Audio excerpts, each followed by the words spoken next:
Salam semangat untuk berkhidmat di Nahdlatul Ulama. Sahabat-sahabat kuat yang saya cintai, pada kesempatan hari ini saya akan sedikit menyampaikan tentang hal yang sangat penting tapi jarang diperhatikan. Apa itu? Yaitu keputihan. Keputihan itu adalah suatu cairan yang keluar dari misfi wanita dan itu normal terjadi pada wanita masa suburnya. 75% dari wanita tidak menyadari bahwasanya keputihan itu bersifat najis. Maka ketika kita mau melaksanakan ibadah sholat fardu ataupun sholat lainnya, kita harus beristinja atau bebersih dahulu. Lantas bagaimana ketika seorang wanita mengalami keputihan?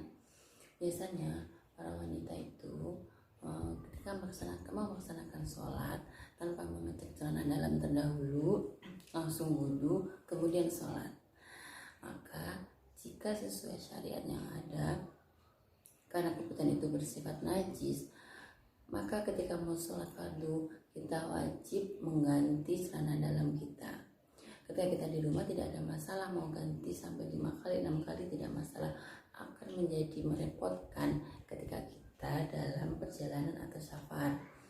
Ketika kita safar, maka disarankan kita memakai pembalut kecil atau panty liner untuk mengganti yang baru setiap kita mau melaksanakan sholat fardu.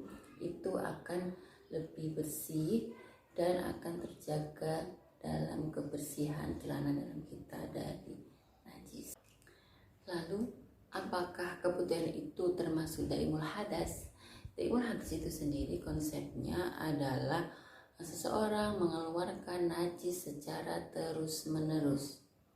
Contohnya adalah istihadah. Istihadah itu mengeluarkan darah di luar siklus menstruasi. Keputihan pun bisa menjadi daimul hadas ketika dia keluar terus-menerus tanpa jeda, atau mungkin faktor penyakit, mungkin bisa. Normalnya keputihan itu ada jedanya. Jadi ketika kita bersuci kemudian melaksanakan sholat, itu kemungkinan besar keputihan belum keluar karena masih ada jeda. Jadi dia bisa masuk daimul hadas atau bisa tidak.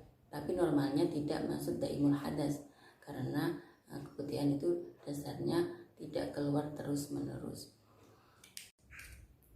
Seorang wanita yang mendapatkan daimul hadas tentu saja cara bersucinya berbeda dengan yang tidak mendapatkan daimul hadas.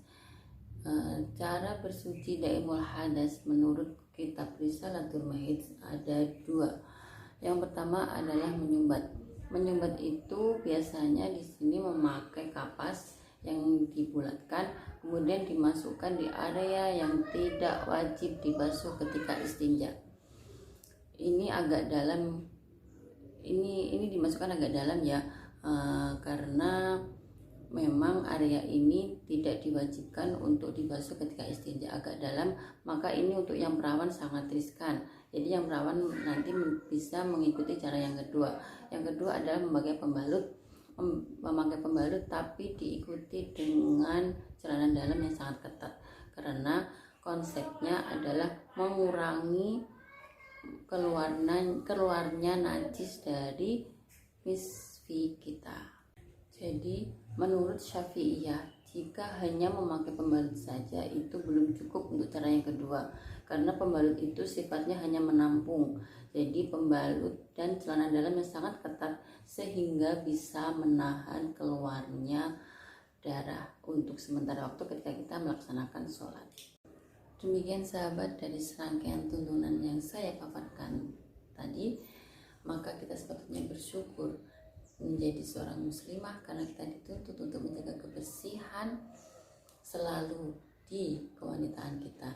Dalam 5 kali sehari kita diwajibkan untuk beristinja untuk menjaga kebersihan dari najis keputihan. Maka dari itu jangan lupa selalu jaga kebersihan kewanitaan kita agar sehat selalu untuk reproduksi kita semua. Demikian dari kami. Apabila ada kurangnya, kami mohon